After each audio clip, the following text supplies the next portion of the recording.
un terre de liens pour nous proposer du terrain gratuitement.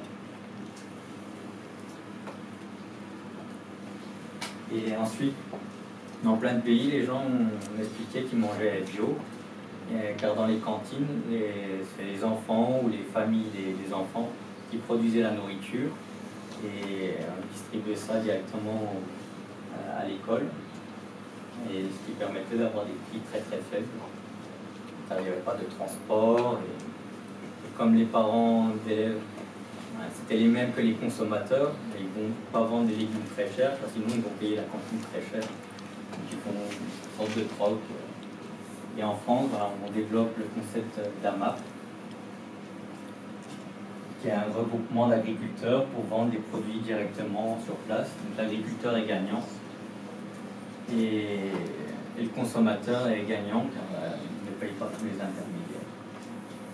Et la différence entre l'AMAP et la ruche qui dit oui, c'est qu'avec l'AMAP, le consommateur prend un abonnement pour l'année en expliquant je vais acheter mes légumes chaque semaine. Donc chaque semaine, je vais avoir un panier de légumes. Et donc on paye en début d'année pour le reste.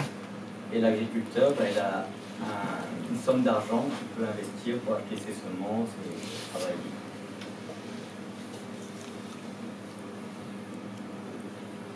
Et ensuite, pour éviter les problèmes d'immigration, il faut que les gens soient fiers de leur pays. C'est pour ça qu'en Papouasie, les gens ne vont pas s'amuser à immigrer en Australie, au moins les gens qui vivent dans la campagne.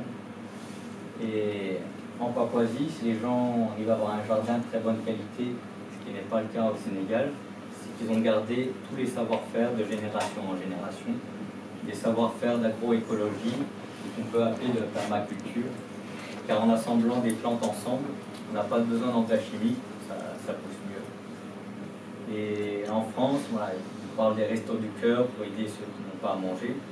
Mais pour moi, il vaudrait mieux créer des jardins du cœur, car ça permettrait aux gens de se réinsérer socialement. Donc si vous voulez aider par exemple l'Afrique, le mieux c'est d'aller en Afrique et de passer beaucoup de temps pour essayer de développer des jardins. Et pour voyager donc j'arrivais à gagner ma vie très souvent avec l'accordéon, mais dans plein de pays, les gens vivent avec environ 100 € par mois. Donc si on va en Afrique et on trouve quelqu'un qui peut nous héberger, avec 1000 francs au Sénégal, 1000 francs c'est 1,50 €, on peut se payer 3 repas. Donc, pas besoin d'économiser des millions d'euros en France. Alors, si on a 1000 € en Afrique, on peut vivre quelques temps. Et après, on peut faire le voyage de France jusqu'à Dakar. J'ai fait tout en autostop. J'ai seulement payé sur les 3 de Gibraltar. Ça m'a coûté 30 €, même si j'aurais pu payer 0. Mais c'est que j'avais l'impression de mendier, car les camions s'arrêtaient, ils ne voulaient pas me prendre, car comme il y a une douane à passer, ils avaient peur des problèmes de drogue, donc ils me donnaient de l'argent. J'avais l'impression de mendier, puis bon, je vais payer mes 30 €. Mais sinon, vous pouvez faire France-Dakar pour en autostop assez facilement. Ça prend un peu de temps, mais c'est ça. Et pour les maisons, j'ai rencontré plein de personnes qui disaient nous on a des maisons gratuites. Donc quand les ONG me disent il faut de l'argent pour construire des écoles, je leur explique qu'on peut construire des écoles soit avec de l'argile, soit avec du bambou. Il y a un architecte iranien a créé le concept super adobé, car dans certains pays il n'y a ni arbre, ni bambou, ni terre argileuse. Donc le concept du super adobé, c'est d'avoir des grands sacs, ça peut être des sacs de pommes de terre ou les vrais sacs super adobés qu'on achète, et on les remplit de terre, de sable, et ensuite on utilise la technique de l'igloo et on crée un dôme. On n'est pas obligé d'avoir du bois pour faire la charpente. Et pour construire des belles maisons comme ici, il faut beaucoup de temps, mais assez peu de moyens financiers. Et donc au Sénégal, j'ai voulu aider les gens. Une femme n'avait pas de travail, donc je lui ai prêté 150 € pour qu'elle vende des sandwichs en face d'une école, car j'avais rencontré plein de femmes qui vendaient des sandwichs en face d'une école, et les femmes me disaient chaque jour, je gagne 5 euros. Et avec 5 euros par jour, ça permettait de nourrir un peu la famille. Et donc pour ça, j'ai prêté 150 euros pour qu'elle achète un banc, une table, la bouteille de gaz, un gros paquet d'haricots rouges, un gros paquet de pâtes au chocolat à tartiner. Et tous les jours, elle devait me rembourser 1 euro. Et à la fin des 5 mois, si ça fonctionnait, je pouvais encore lui prêter 150 euros pour qu'elle améliore son stand. Mais le problème, c'est qu'à la fin du mois, moi je lui avais expliqué qu'il fallait bien que tout ce qu'elle gagne, elle ne le mette pas dans sa poche, mais qu'elle en garde un peu pour pouvoir se racheter la prochaine bouteille de gaz, pour se racheter les haricots rouges. Donc après, là, elle me disait, toi t'es prof de maths, moi j'aime gérer mon argent à ma manière. Mais le problème, c'est qu'à la fin du mois, son travail s'était arrêté, car elle n'avait plus d'argent pour acheter la bouteille de gaz, le propos de chocolat de 10 kilos. Et donc elle ne m'a pas remboursé les 120 derniers euros, ce qui est dommage pour elle, car elle aurait pu continuer son travail et gagner chaque jour ses 5 euros. Et une banquière américaine avait eu la même idée que moi, de faire des petits prêts, car en Afrique, si on veut faire un prêt de 100 euros, à la fin de l'année, c'est 120 euros à rembourser. Donc souvent, les gens, ça leur fait peur.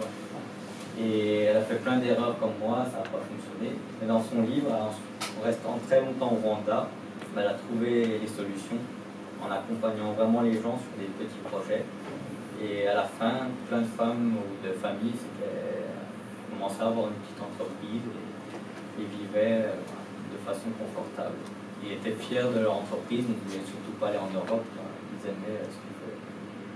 Malheureusement, en 1994, la guerre a tout détruit, tout le travail a disparu, mais toute son expérience dans le livre. Et si vous voulez faire des microcrédits en Afrique, je vous conseille de lire ce livre.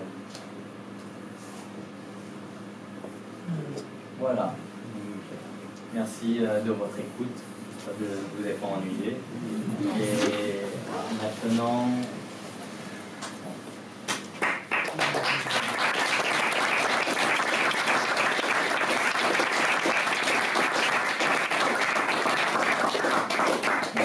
Si vous avez des questions, je peux répondre. Et si je vais faire des conférences un peu partout. Et si vous avez des critiques, soit vous pouvez me les dire maintenant, ou alors soit vous pouvez me les dire par email, ou soit je vais faire passer un chapeau et vous mettez les critiques pour que je m'améliore. Car je n'ai pas fait d'études pour faire des conférences. J'ai appris à faire des réunions dans des études d'ingénieur, mais je ne suis pas conférencier de formation. Et voilà, vous pouvez trouver aussi plein d'informations sur mon site internet. Et voilà.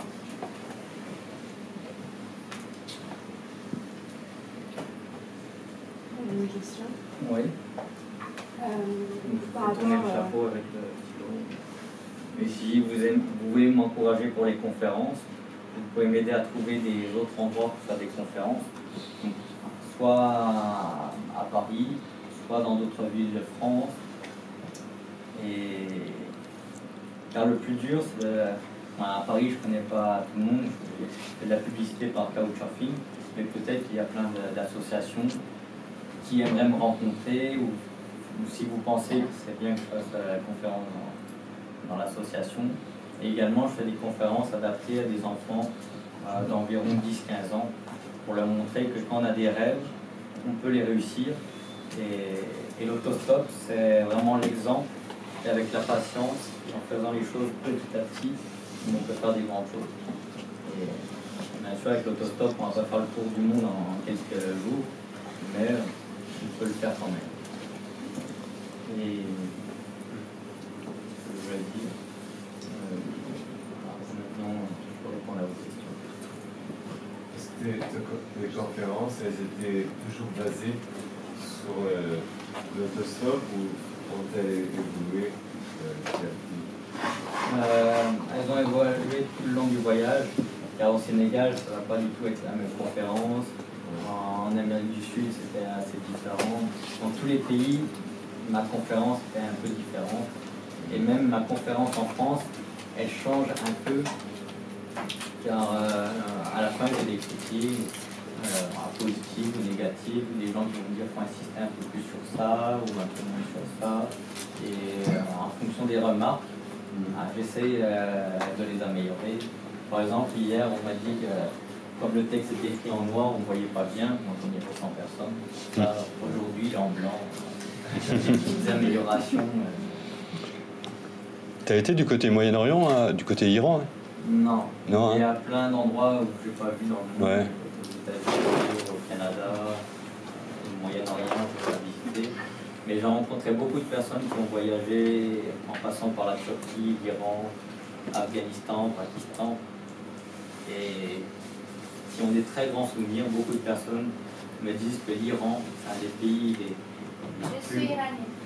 Ah, ok. Justement, tu vas pouvoir répondre. Est-ce que c'est vrai que justement, en autostop, on a tout le temps le même geste, le pouce levé?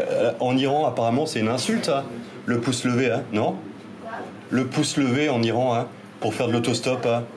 C'est un autre geste, hein, Ouais, ou, si on fait du pouce de l'autostop comme ça, dans certains pays, les gens ne comprennent pas. Non, en Iran. Voilà. Ouais. Mais c'est pour ça, Ouais. Mais c'est pas seulement en Iran, c'est dans plein de pays.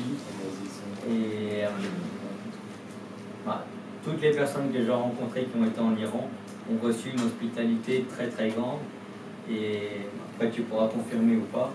Alors, en fait, les gens. Excusez-moi, cette année, je suis partie en Iran avec mon ami le français. Pour les étrangers, c'est comme paradis, non? Pour nous, c'est différent. Car les gens, les voyageurs. Les voyageurs qui ont été en Iran m'expliquaient qu'en Iran, il y a beaucoup de choses un peu interdites. Et on ne peut pas tout connaître à la télévision. Si on marche dans la rue en tenant la main de sa copine, c'est interdit. Il y a beaucoup de choses un peu interdites en Iran.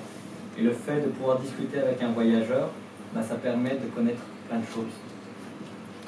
De s'affranchir des problèmes de censure. Et quand j'étais au Maroc pendant le Ramadan, et j'ai reçu une hospitalité très très grande. Et plusieurs fois, j'étais dans la voiture de l'autostoppeur au moment où le soleil se couche, et l'autostoppeur, le conducteur, m'offre plein de choses à manger. Et après, je m'assois sur un banc pour les manger. Et quelqu'un voit que je suis tout seul sur un banc, il arrive avec un plateau repas. Et, plein d'expériences comme ça où j'ai mangé. J'étais un roi à voyager au Maroc pendant le Ramadan. Quelles ont été les difficultés que tu as le plus rencontrées pendant tes déplacements? La chose la plus dure, c'est au départ, c'est facile, on a plein d'énergie à voyager, et même si on a des difficultés, on est tellement content d'avoir de la liberté. Mais après 3 mois, on se sent un peu déprimé car on souhaite la stabilité. Ça nous manque de ne pas avoir sa maison, de toujours essayer de chercher un logement. Quand on arrive dans une ville, on ne sait pas où faire les courses. Et si on veut cuisiner, comme ce n'est pas notre maison, on ne peut pas vraiment faire ce qu'on veut. Et pendant les périodes de Noël, c'est très très difficile. Dans beaucoup de pays, les gens ne célèbrent pas Noël. J'ai fait le premier Noël au Népal, et comme c'est un pays bouddhiste, ils ne célèbrent pas Noël. J'étais au Sénégal, ils célèbrent très très peu Noël, car on est un pays musulman. Pour moi, pour un Français, Noël, c'est vraiment important d'être autour d'une bonne table avec la famille. On sent des périodes de déclin. Moi, je suis une fille et j'aimerais justement faire voyager comme ça. Mais je me dis que ça peut être dangereux pour moi dans certains pays. Est-ce que justement ça peut... Donc dans les pays qui sont dangereux, comme la Colombie, le Venezuela, ou la Mauritanie, ou même la Papouasie en ville. En Colombie, Venezuela, les mères de famille me considéraient comme leur fils. Et si j'expliquais que j'allais sortir dans un bar, je dis bon, à 8h tu peux y aller, c'est pas trop dangereux.